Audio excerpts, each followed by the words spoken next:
To A9 TV. ముందుగా headlines చూద్దాం. మాసప్ tank లో BFSI స్కిల్ ప్రోగ్రామ్ ను మంత్రి శ్రీధర్ బాబుతో కలిసి ప్రారంభించిన సీఎం ఆసక్తికర వ్యాఖ్యలు. ప్రతి సంవత్సరం 3 లక్షల మంది పట్టాలు తీసుకుని బయటకు వస్తున్నారన్న సీఎం. 2 లక్షల ఉద్యోగాలను భర్తీ చేసిన నిరుద్యోగ సమస్య పోదు అని వెల్లడి.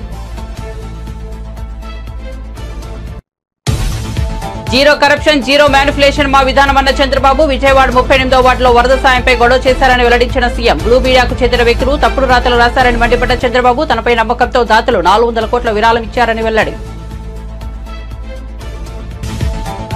ఆడబిడ్డలతో పెట్టుకుంటే రేవంత్ రెడ్డి లగ్నం చేస్తారని విమర్శ. వినయ్ భాస్కర్ ఓడిపోవడం తన ఆశ్చర్యానికి గురిచేసిందన్న కేటీఆర్. సీఎంగా అవుతానని రేవంత్ రెడ్డి కూడా అనుకోలేదన్న కేటీఆర్.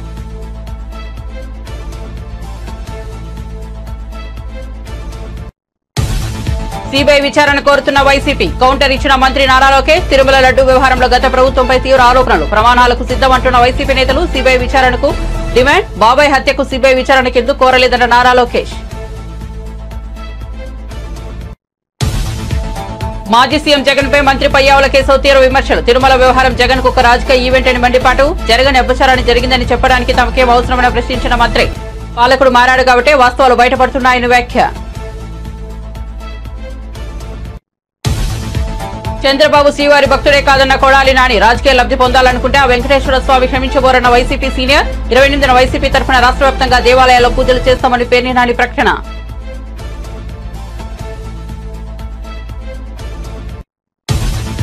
మల్లారెడ్డి సంచలన వ్యాఖ్యలు. హైడ్రా వల్ల ప్రశాంతత లేదు, నిద్ర లేకుండా పోయిందని వెల్లడి. తనకు నోటీసులు వచ్చాయన్న మల్లారెడ్డి. తన కాలేజీలను కాంగ్రెస్ హయాంలోనే కట్టానని వెల్లడి. తెలంగాణలో ప్రజలను హైడ్రా హైరాణకు గురి చేస్తోందని వ్యాఖ్య.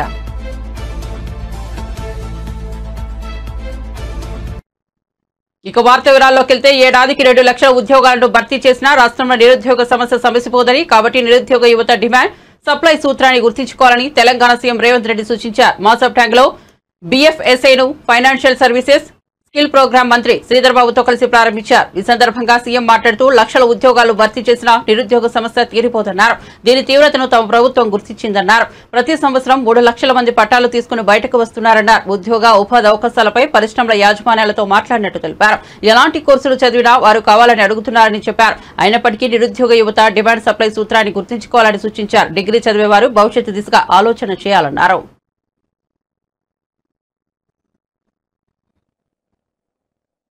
తెలంగాణ పబ్లిక్ సర్వీస్ కమిషన్ ప్రభుత్వ ఉద్యోగాల భర్తీ కోసం వాళ్ళ వెబ్సైట్లో నిరుద్యోగ యువకులను భర్తీ చేసుకోండి అని ప్రకటన చేస్తే 30 లక్షల మంది నిరుద్యోగ యువకులు తెలంగాణ పబ్లిక్ సర్వీస్ కమిషన్ వెబ్సైట్లో నమోదు చేసుకున్నారు. పట్టభద్రులు కాకుండా ఇతర నిరుద్యోగ యువకులు దాదాపుగా ఇంకొక 20-25 లక్షల మంది తెలంగాణ రాష్ట్రంలో ఉండడం జరిగింది. అంటే 10 సంవత్సరాలు పూర్తయిన తర్వాత ఒక అంచనాకు వస్తే 55 లక్షల నుంచి 60 లక్షల మంది నిరుద్యోగ యువకులు తెలంగాణ రాష్ట్రంలో చదువుకొని పట్టాలు పొంది ఉద్యోగ ఉపాధి అవకాశాలు లేకపోవడం వల్ల తెలంగాణ తీవ్రమైన నిరుద్యోగ సమస్యను ఎదుర్కోవడం మేము నూతనంగా ప్రభుత్వం ఏర్పాటు చేసిన తర్వాత గుర్తించిన అత్యంత కీలకమైన అంశం. అందుకే డిసెంబర్ 7, 2023 నాడు ప్రభుత్వం ప్రమాణ స్వీకారం చేసిన 90 రోజుల్లోనే 30,000 ప్రభుత్వ ఉద్యోగాల భర్తీ నియామక కార్యక్రమాన్ని ఏ ఎల్బీ స్టేడియంలో మేము బాధ్యత తీసుకున్నామో అదే ఎల్బీ స్టేడియంలో ఉద్యోగ అవకాశాలు పొందిన విద్యార్థులనే కాకుండా వాళ్ళ కుటుంబ సభ్యులను తల్లిదండ్రులను కూడా అక్కడికి ఆహ్వానించి 30,000 మందికి ఉద్యోగ నియామక పత్రాలు అందజేయడం ద్వారా వాళ్ళ తల్లిదండ్రుల కళ్ళల్లో ఆనందం ఎలా ఉంటుందో ఆ కుటుంబ సభ్యులతో చేరి రాష్ట్ర ప్రభుత్వం ఆనందంలో భాగం పంచుకోవడం జరిగింది. ఆ తర్వాత డిఎస్సి కావచ్చు, గ్రూప్ 1 కావచ్చు, గ్రూప్ 2 కావచ్చు, గ్రూప్ 3 కావచ్చు, ఇతర ప్రభుత్వ ఉద్యోగ ఖాళీల నియామకాల కోసం దాదాపుగా ఇంకొక 35,000 ఉద్యోగ ఖాళీల భర్తీకి ప్రభుత్వం నోటిఫికేషన్లు ఇచ్చి పోటీ పరీక్షలు నిర్వహించడానికి పూర్తి స్థాయిలో కార్యాచరణ తీసుకొని ముందుకు వెళ్ళడం జరిగింది. రాబోయే 2-3 నెలల్లో ఇంకొక 35,000 ప్రభుత్వ ఉద్యోగ నియామకాలు చేపట్టడానికి ప్రభుత్వం అన్ని రకాలుగా ఏర్పాట్లను చేయడం జరుగుతుంది. కానీ రాష్ట్ర ప్రభుత్వంలో ఉన్న 2 లక్షల ఖాళీల 100% మనం నియామకాలు చేపట్టినా కూడా తెలంగాణ రాష్ట్రంలో ప్రధానంగా ఎదుర్కొంటున్న నిరుద్యోగ సమస్య తీరదు. ఈ సమస్య తీవ్రతను మా ప్రభుత్వం గుర్తించింది. దీనికి కారణాలను వెతికినప్పుడు చాలామంది మాకు చాలా నాలెడ్జ్ ఉందని అనుకుంటుంటారు, కొంతమంది మాకు స్కిల్ ఉన్నది అనుకుంటుంటారు. నాలెడ్జ్ అనేది లాంగ్వేజ్ కాదు. లాంగ్వేజ్ అనేది ఒక కమ్యూనికేట్ చేయడానికి ఉపయోగించే సాధనం మాత్రమే. నాలెడ్జ్ ఉన్నా కమ్యూనికేషన్ స్కిల్ లేకపోతే ఉద్యోగ అవకాశాలు తక్కువ. వరద బాధితులకు సాయం అందించిన విషయంలో కొంతమంది బ్లూ మీడియాకు చెందిన వ్యక్తులు తప్పుడు రాతలు రాశారంటూ ఏపీ సీఎం చంద్రబాబు మండిపడ్డారు. విజయవాడలో ఏర్పాటు చేసిన ప్రెస్ మీట్ లో ఆయన మాట్లాడుతూ విజయవాడ వరదల్లో 28వ వార్డులో సాయం అందించడంపై గొడవను ప్రస్తావించారు.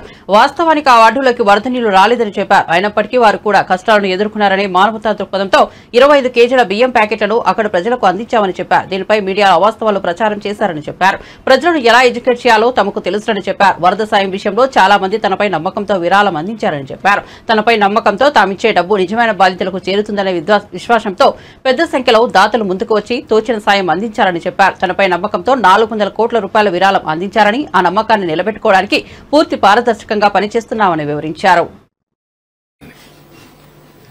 నేను ఆల్ డిపార్ట్మెంట్స్ రివ్యూకి ఎంత స్పెండ్ చేశానో దానికంటే డబుల్ టైం దీనికి స్పెండ్ చేశాను. ఇక్కడ 146 అవర్స్ 11 డేస్ ఇక్కడే ఉండి, ఎందుకంటే ఇది ఒక పెద్ద విపత్తు, బిగ్గెస్ట్ క్రైసిస్. సఫరింగ్ కూడా huge suffering by human beings. అది చూసిన తర్వాత నేను ఇక్కడే ఉండడం, మనమందరం కలిసి ఒక ఉద్యమ స్ఫూర్తితో ముందుకు పోయాం. ఎప్పుడు కూడా వాటర్లో ఉండే పరిస్థితి, ఎవరు రీచ్ కాలేని పరిస్థితి, నీళ్లు తాగే పరిస్థితి, వాటర్లో ఉన్నారు, తాగడానికి నీళ్లు అన్నీ కూడా కలిసిపోయిన పరిస్థితి. కలుషితం అంటే మామూలు కలుషితం కాదు. అది డ్రైన్ వాటర్ రోడ్డు మీదకి వచ్చింది, బాత్రూమ్ వాటర్ రోడ్డు మీదకి వచ్చింది, అక్కడే మోషన్స్ అన్నీ కూడా అన్నమాట. ఆ పరిస్థితికి వచ్చేసాం. దానికోసమే దీన్ని ఏ విధంగా అయితే ఒక రెవల్యూషనరీ మార్పులు వస్తే తప్ప సాధ్యం కాదని వచ్చేసాం. కూడా నేను అవన్నీ ఉన్నాయి చెప్తాను, అవి ఇస్తున్నాం. కానీ లాస్ట్ మైల్కి రీచ్ అవుతామని చెప్పినప్పుడు ఇంకా కొన్ని ఒమిషన్స్ కానీ మిస్టేక్స్ కానీ చిన్న చిన్న ఉంటాయి. ఇంత పెద్ద ఇది జరిగినప్పుడు దాన్ని కరెక్ట్ చేయడానికి ఒకసారి మళ్ళీ మనం మాట్లాడుకొని అది కరెక్ట్ చేయడానికి వచ్చాం ఇక్కడికి. తర్వాత మండే ట్యూస్డేకి మీరు లాస్ట్ మైల్కి రీచ్ అయిన తర్వాత ఒకసారి మీటింగ్ పెట్టుకుంటాం. ఆ రోజు మనందరం థ్యాంక్స్ చేస్తాం. మనము చేసిన ఎఫర్ట్తో బ్రహ్మాండంగా స్పందించారు రాష్ట్రం మొత్తం. నెవర్ ఇన్ ది హిస్టరీ ఏ స్టేట్లో కూడా జరిగి ఉండదు. 400 కోట్ల రూపాయలు సీఎం రిలీఫ్ విరాళాలు వచ్చాయి. It is highest in the history. అంటే దానికి ఎందుకు వచ్చాయని మీరు ఒకసారి ఆలోచిస్తే, మనం క్రియేట్ చేసిన కాన్ఫిడెన్స్. మామూలుగా వీల్ చైర్లో వచ్చి డబ్బులు ఇచ్చి వెళ్లారు. పంపించవచ్చు వాళ్ళు కావాలంటే. ఎక్కడో అమెరికా ఉండేవాళ్ళు వాళ్ళ పిల్లల్ని ఇక్కడ ఉంటే పంపించి మీరు పర్సనల్గా ఎత్తకపోయి ఇచ్చేసారమ్మని చెప్పి ఎత్తుకొచ్చారు. ఈ త్యాగాలు గాని ఈ స్ఫూర్తిని గాని మనం మర్చిపోలేం. అలాంటి స్ఫూర్తిదాయకంగా జరిగినప్పుడు ఇంకా చిన్న చిన్న మిస్సింగ్ లింక్స్ ఉంటే అవన్నీ కూడా ఒక టార్గెట్ పెట్టుకొని I want to complete it. Spirit of this meeting is that. ఇప్పుడు ఉదాహరణకి ఇక్కడికి వచ్చినప్పుడు ఫస్ట్ ఇన్సూరెన్స్ ఒకసారి చెక్ చేసుకుందాం. ఇక్కడ అవన్నీ కంప్లీట్ అయిన పనులు ఉన్నాయి. ఇప్పుడు ఇన్సూరెన్స్ ఒకటి, మీరు ట్రాన్స్పోర్ట్ ఇన్సూరెన్స్ ఒకటి, కమర్షియల్ 2 ఎంతవరకు అయింది. మూడోది బ్యాంకర్స్ కూడా ఎస్ఎల్బీసీ కూడా రమ్మన్నాం, వాళ్ళు కూడా వచ్చారనుకుంటాను. మనం ఒక అగ్రిమెంట్కి వచ్చాం. 10,000 రూపాయలు 25,000 రూపీస్ మనం అనుకున్నది కన్జంప్షన్ లోన్స్, అవి ఎంతవరకు చేశారు? ఒకసారి ట్రాన్స్పోర్ట్ నుంచి స్టార్ట్ చేద్దాం. ఎంతవరకు అయింది, ఎప్పటికి కంప్లీట్ చేస్తారు?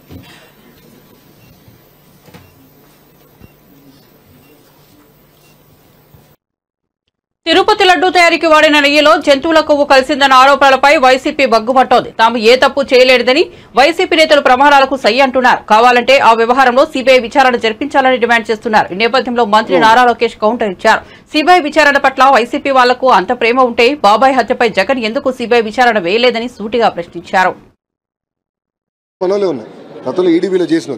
సో మొత్తం రివైవ్ చేస్తున్నాం, మొత్తం ఎకో సిస్టమ్ రివైవ్ చేయాలి. పెండింగ్ ఇన్సెంటివ్స్ చాలా ఉన్నాయి, అవన్నీ ఒక పద్ధతి ప్రకారం తీసుకుంటూ వెళ్ళాలి.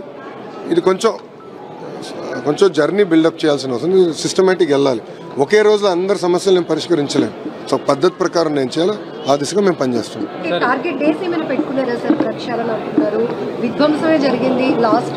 మీరు చూస్తే గత 100 రోజులు అనే కార్యక్రమాలు ఆల్రెడీ చేసాం కదా. గతంలో ఐటీ మంత్రి గారు ఎప్పుడు ఐటీ కంపెనీలతో విశాఖపట్నంలో సమావేశం ఏర్పాటు చేసుకోవాలి. 5 సంవత్సరాల్లో వాళ్ళతో ఎప్పుడు మా సిబిఐ ఎంక్వైరీ లేదు. జగన్ సునీత గారు అడిగారు కదా, సిబిఐ ఎంక్వైరీ చేయండి, బాబాయ్ని ఎవరు చంపేశారో తెలిపోతుందని అన్నారు. మళ్ళీ ఆయన ఎందుకు వెళ్ళా? మళ్ళీ సిబిఐ కోర్టుకి వెళ్ళకుండా ఎందుకు ఎగ్గొడుతున్నాడు జగన్? నంబర్ 2, తిరుమలలో ఛాలెంజ్ చేశారు వైవి సుబ్బారెడ్డి గారు. మీరు తిరుమలకు రండి, ప్రతిజ్ఞ తీసుకోండి. నేను వస్తానని చెప్పాను. నేను దాని తర్వాత తిరుపతికి వెళ్ళా, నేను ఛాలెంజ్ చేసి ఇక్కడ 24 గంటలు ఉంటాను సార్, మీరు రండి, నేను ఇక్కడ ఉన్నా ఛాలెంజ్ చేస్తాను. మళ్ళీ ఎందుకు రాలేదు వాళ్ళు? మీరు చూసారా, కేఎంఎఫ్కి టెండర్ అలా డాక్యుమెంట్స్ క్లియర్గా ఉన్నాయి. రివర్స్ టెండర్లో మేము పార్టిసిపేట్ చేయము అని చెప్తున్నాం. మార్కెట్లో X నెయ్యి ఉంటే దానికన్నా దాదాపు 40% తక్కువ ధరతో ఒక నెయ్యి సప్లై చేశాను. దాని అర్థం ఏంటండి? మీడియా మిత్రులే నాకు చెప్పండి. ఆయన అది కప్పుచ్చుకోవడానికి ప్రయత్నిస్తున్నారు. అది చాలా చాలా బాధాకరం. ఇప్పుడు మీరు ప్రభుత్వంలో ఉన్నారు, సిబిఐ ఎంక్వైరీ మీరే తెచ్చుకున్నట్లు సిట్టేస్తున్నాం కదా, అన్ని బయటకు రానియండి, వివరాలన్నీ ఉంది. ఇప్పుడు ఆల్రెడీ డాక్యుమెంట్స్ మేము ముందలు పెట్టారు, రిపోర్ట్స్ ముందలు పెట్టారు, టెండరింగ్ ప్రాసెస్ ముందలు పెట్టారు. గతంలో 250 కోట్ల టర్న్ ఓవర్ మినిమం ఉంటేనే నెయ్యి సప్లై చేయాలన్నారు. అది 150 కోట్లు చేసింది ఎవరు? వైకాపానే ప్రభుత్వం. వాళ్ళ అధికారులు ఉన్నప్పుడే కదా, వాళ్ళ చైర్పర్సనే కదా తగ్గించింది. ఇవన్నీ తగ్గించారు కనుక నాణ్యత లేకుండా పోయింది. ఈరోజు ప్రజల మనోభావాలు దెబ్బతిన్నాయి. అది దయచేసి మనందరూ అర్థం చేసుకోండి. రాజకీయంగా చేయాల్సి ప్రజల మనోభావాల దగ్గర దెబ్బతిన్నాయి.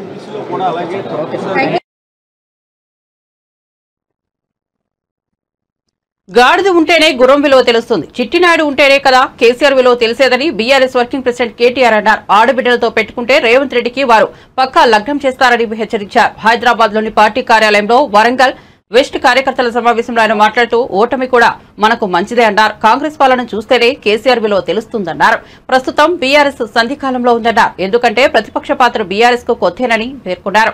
డీఎంకే పార్టీ 76 ఏళ్లుగా తమిళనాడులో రాజకీయాలు శాసిస్తోందన్నారు. మనది కేవలం 24 ఏళ్ల పార్టీ మాత్రమే అన్నారు. ఇంకా 100 ఏళ్లు ఉండాలంటే మనం మరింత దృఢంగా తయారు కావాలన్నారు. వచ్చే మన ప్రభుత్వంలో వరంగల్ నుంచి వినయ్ భాస్కర్ గెలిచి మంత్రి అవుతారని జోషం చెప్పారు. సివరేజ్ ట్రీట్మెంట్ కెపాసిటీ ఉండేది 700 ఆడులకు కానీ పంచాయతీలకు కానీ, అక్కడ కూడా రైల్వే శాఖకు చిన్న ఆటంకం ఉంటే పరంగా మేము అండగా నిలబడతాం. చట్టాన్ని న్యాయాన్ని గౌరవించాలని ప్రభుత్వానికి న్యాయస్థానం ద్వారానే చెప్పిస్తామనే మాట కూడా నేను విజ్ఞప్తి చేస్తా ఉన్నా. ఇంకొక మాట కూడా నేను అడుగుతా ఉన్నా ఈ ముఖ్యమంత్రిని. ఒక ప్రతిపక్షంలో ఉన్నప్పుడు ఒక మాట, ఒక్క ఇల్లు కట్టలేదని మాట్లాడింది ఆ రోజు, డబుల్ బెడ్రూమ్ ఇల్లు.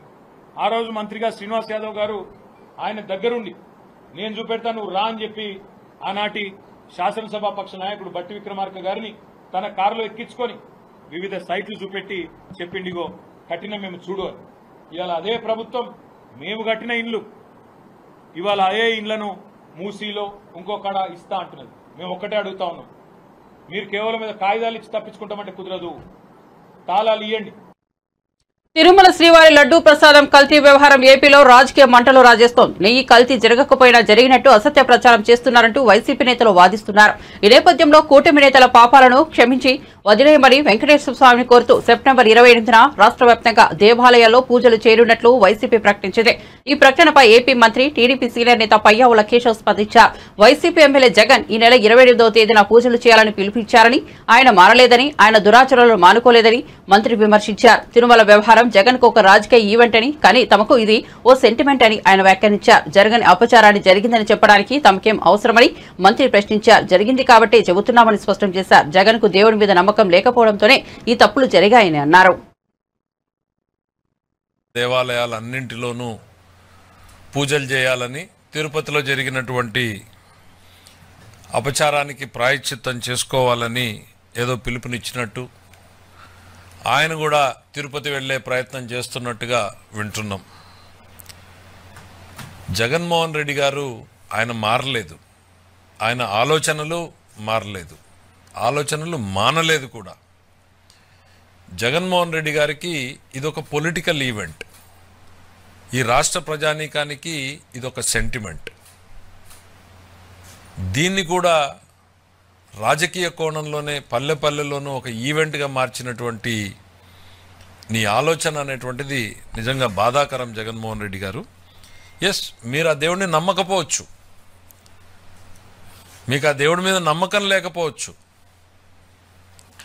కానీ ఆ దేవుడిని నమ్మేటువంటి కోట్లాది మంది మేము ఉన్నాం ఇక్కడ. ఆ దేవుడికి మీరు ఒక పొలిటికల్ ఈవెంట్ లాగా దీన్ని తయారు చేయడం అనేటువంటిది చాలా బాధాకరం. దయచేసి ఇక మీరు చేసినటువంటి పాపాలు చాలు, ఇక భక్తుల మనోభావాలతో ఆడుకోవద్దు. మీరు కల్తీ నెయ్యి అన్నది నిజం, లడ్డు తయారీలో వాడబడింది అనేది నిజం, అపచారం జరిగింది అనేటువంటిది నిజం. ఇది ఎవ్వరు కూడా కాదనలేని సత్యాలు, వాస్తవాలు మన కళ్ళ ముందున్నాయి. కొన్ని యాక్సెప్ట్ అయినాయి, కొన్ని రిజెక్ట్ అయినాయి అని. రిజెక్ట్ అయినా పక్కన పెడదాం, మరి యాక్సెప్ట్ అయిన వాటి మాట ఏంటి? జూన్ నెలలో, జూలై నెలలో ఇవన్నీ ఎందుకు? ఇవాళ ఈరోజు మేము ఇస్తున్నటువంటి లడ్డూని రేపు పొద్దున్నే మీరు 28వ తారీఖు వెళ్ళినప్పుడు ఆ లడ్డూని చేతిలోకి తీసుకుని వాసన చూడండి. ఆ రోడ్డు మీద నడుస్తున్నటువంటి ఏ భక్తులైనా గత సంవత్సరంలో మీరు తిరుపతి లడ్డు తిన్నారా, ఇప్పుడు ఈ లడ్డు తిన్నారా అని అడగండి. ఇంక అంతకు మించిన టెస్ట్ వేరే ఏమక్కర్లేదు. మీరేదో టెస్టులు రిజెక్ట్ అయ్యాయి, యాక్సెప్ట్. ఈవో చాలా స్పష్టంగా చెప్పాడు, ఇక్కడ కొన్ని పరీక్షలు మాత్రమే జరుగుతున్నాయి, ఇందులో తేమ శాతం ఉందా ఇంకోటి ఉందా దాని వరకే అని. ఇక్కడ మీరు గమనించాల్సింది, పాలకుడు మారాడు. ఈ రాష్ట్రంలో పాలకుడు మార్పుతోనే ప్రతి రంగంలోనూ మార్పు మొదలైంది. ధర్మ ప్రచారంలోనూ ధర్మ పరిరక్షణలోనూ కూడా మార్పు మొదలైంది. అందుకే ఈ నిజాలు వెలుగులోకొచ్చాయి. మాజీ మంత్రి మేడ్చల్ బీఆర్ఎస్ ఎమ్మెల్యే మల్లారెడ్డి సంచలన వ్యాఖ్యలు చేశారు. హైడ్రా వల్ల ఎవరికి ప్రశాంతత లేదని, నిద్ర లేకుండా పోయిందని వ్యాఖ్యానించారు. హైడ్రా నుంచి తనకు నోటీసులు వచ్చాయని తెలిపారు. యాదగిరిగుట్టలో ఆయన మీడియాతో మాట్లాడుతూ తన కాలేజీలను కాంగ్రెస్ హయాంలోనే నిర్మించాలని వెల్లడించారు. ఇళ్లను కూల్చి ప్రజలను రోడ్ల మీద పడేయడం సరికాదన్నారు.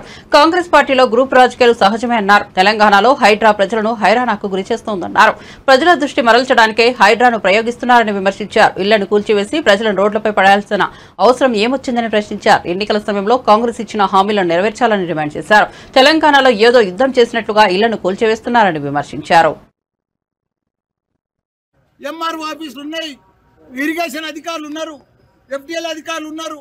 నువ్వు మార్కింగ్ చేయి, గూగుల్లో చూసి వీడి దాకా ఎఫ్డిఎల్ వస్తుంది, వీడి దాకా బఫర్ వస్తుందని మొదలే మార్కింగ్ చేసి చెప్తే తర్వాత హైడ్రాని తీసుకురా. వాళ్ళకి ఇన్ఫార్మ్ చేయి, నీది హైడ్రా, నీది బఫర్లు వస్తుంది, నీది ఎఫ్డిఎల్ వస్తుంది. తప్పేముంది, తొందర ఏముంది? దప్ప మిషన్లు తెచ్చి కూలగొట్టాలి పేదోళ్ళని, అంత రైతులు రోడ్ల మీద పడేసే అవసరం ఏముంది? అంత అర్జెంట్ ఉందా చెప్పు? ఇవాళనే వెళ్ళిపోతుందా ఎక్కడో? ఓ యుద్ధం చేసినట్టే, కార్గిల్ యుద్ధం చేసినట్టు చేస్తూనే హైడ్రా తెచ్చుకొచ్చి పేద ప్రజల మీద దడదడదడ వాడు తెల్ల సస్తర బత్తర పేదలంతా. ఎవ్వరు హైదరాబాద్లో పేద ప్రజలు ఎవరు నిద్రపోతలేరా ఈ హైడ్రా దిక్కెళ్ళి? అంత ఘోరం అవుతుంది. మీరు దయచేసి సీఎం గారికి నా రిక్వెస్ట్, మార్కింగ్ చేయండి. ఇతర అధికారులు ఉన్నారు, యంత్రాంగం ఉన్నది, బఫర్ జోన్ ఎంత, ఎఫ్టీఎల్ ఎంత మార్కింగ్ చేసినాక నిదానంగా వాళ్ళకు టైం ఇవ్వండి. వాళ్ళకు కూడా తెలిసిపోతుంది, అయ్యో మేము మర్చిపోయి పేదోళ్ళకి 60 గజాలలో ఉన్న వాళ్ళకు నిన్న డబల్ బెడ్రూమ్లు ఇచ్చినట్టుగా ఇచ్చేసాయి. వాళ్ళకి అలాట్ చేసినాక వాళ్ళు షిఫ్ట్ అయిపోతారు, తర్వాత కూలగొట్టు. ఏం తొందర, ఏం కొంపలు మునిగిపోతున్నాయని మీరు ఇచ్చిన మాటలు ఇంకా బోలాడు బాగున్నారు. అవన్నీ తీర్చురి, ప్రజలకు అవన్నీ తీర్చురి, లేకపోతే ప్రజలు ఊకోరు.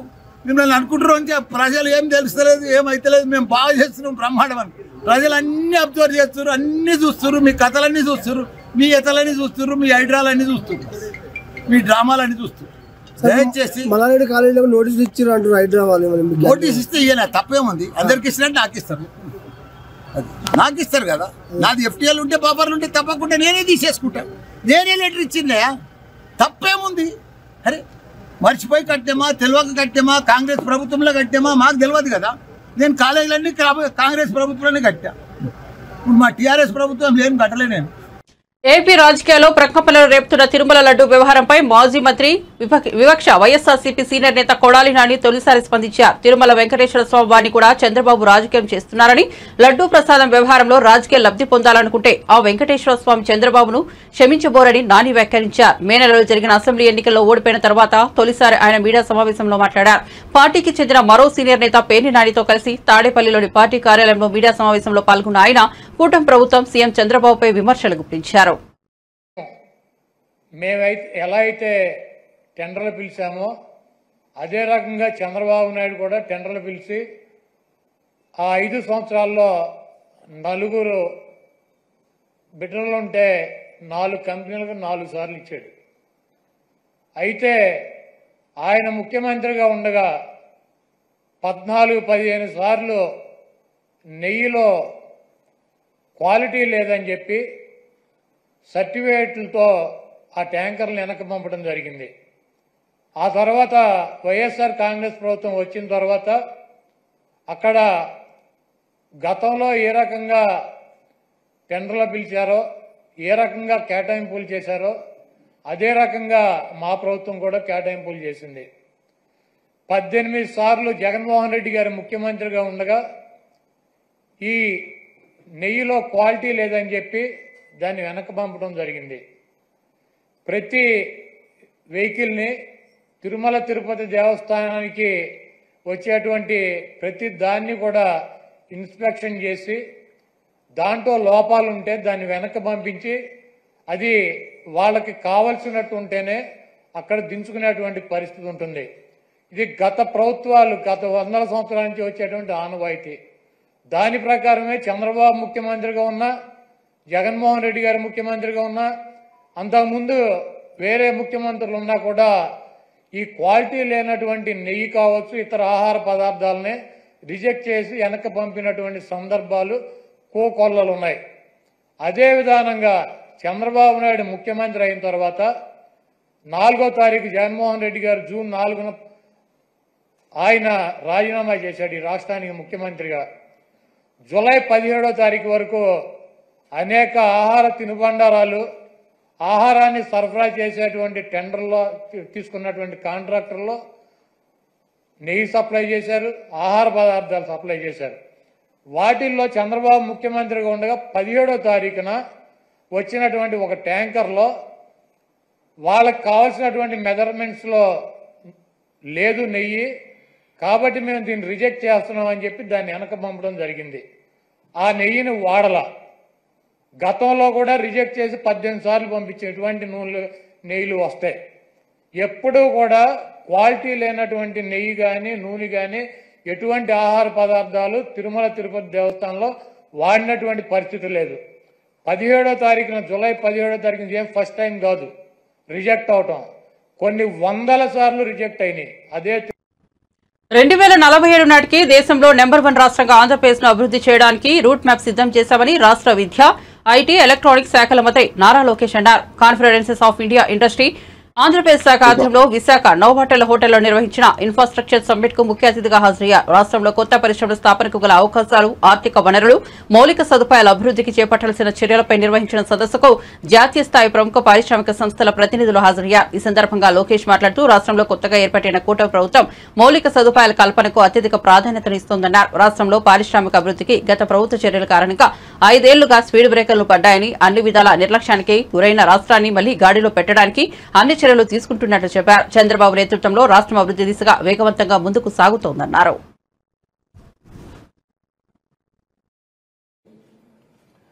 So I saw the video and it was really goosebumps in that sense, a lot of passion. How can we create equitable distribution of wealth? As all of you know, Mr. Naidu is never governed by pressure groups. He is always governed by the interests of the people. And one example of this is the Hyderabad airport. Under the leadership, of course, of GMR Garu, though they won their tender, and this is very interesting, I don't know how many of you know this Hyderabad airport was the first airport of GMR Group, and they won the tender in a very competitive bid process. But Mr. Naidu refused to award it to GMR Garu. And the reason he said that you don't have the experience. I'm genuinely worried because I look at Hyderabad airport to, like our Dubai airport has transformed Dubai. Hyderabad airport has to transform Hyderabad. So after winning the bid, GMR Garu had to work doubly hard to win the hearts of Mr. Naidu. And look at Hyderabad airport today. I mean, they are set for the next 60, 70 years. They don't need to look at next acre of land. And that's the kind of vision with which, your government is working here in the state of Andhra Pradesh. We see in other states where already major cities are talking about second airport, third airport. And those airports were built about the time of Hyderabad airport, and one city built it after Hyderabad airport or modernized it, if I can say. But now they're talking about second airport. So we end up spending a lot more money, and connectivity is leading to nowhere.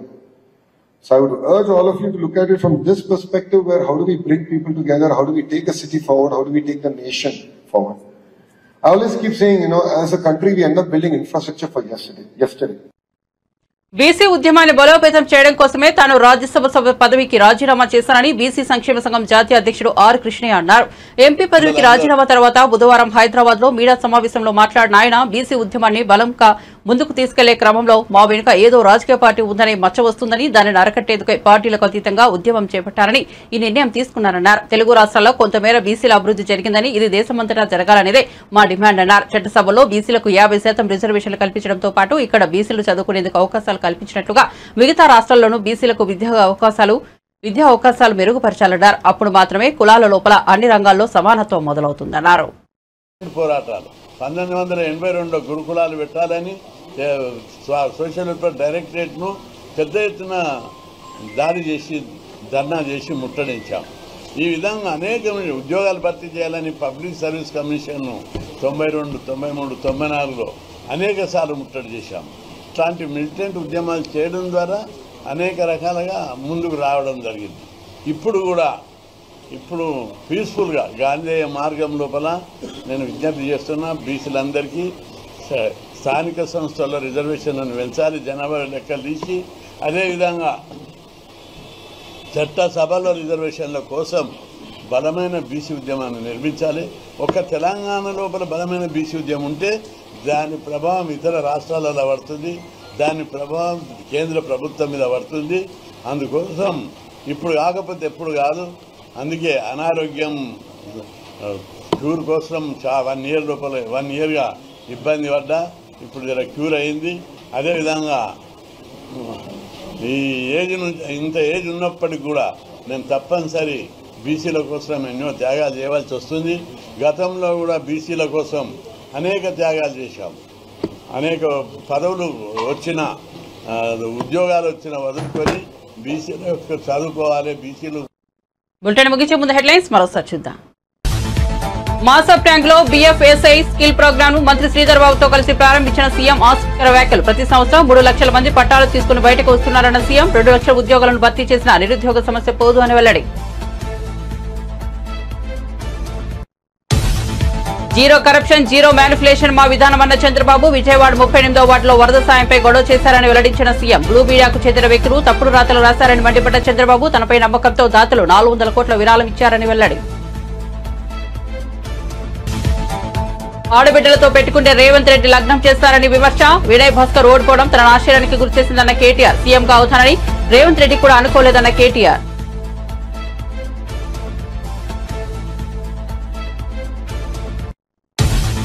CBI విచారణ కోరుతున్న YCP. Counter ఇచ్చిన మంత్రి నారా లోకేష్. తిరుమల లడ్డూ వ్యవహారంలో గత ప్రభుత్వంపై తీవ్ర ఆరోపణలు. ప్రమాణాలకు సిద్ధమంటున్న వైసీపీ నేతలు. సిబిఐ విచారణకు డిమాండ్. బాబాయ్ హత్యకు సిబిఐ విచారణకు ఎందుకు కోరలేదన్న నారా లోకేష్.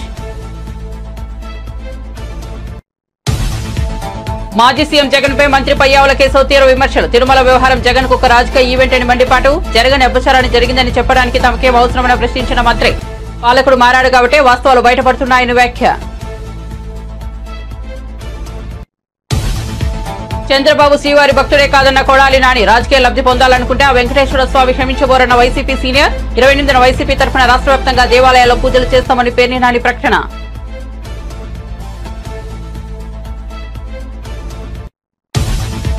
మల్లారెడ్డి సంచలన వ్యాఖ్యలు. హైడ్రా వల్ల ప్రశాంతత లేదు, నిద్ర లేకుండా పోయిందని వెల్లడి. తనకు నోటీసులు వచ్చాయన్న మల్లారెడ్డి. తన కాలేజీలను కాంగ్రెస్ హయాంలోనే కట్టానని వెల్లడి. తెలంగాణలో ప్రజలను హైడ్రా హైరాణకు గురి చేస్తోందని వ్యాఖ్య. మరిన్ని అప్డేట్స్ కోసం చూస్తూనే ఉండండి A9 TV.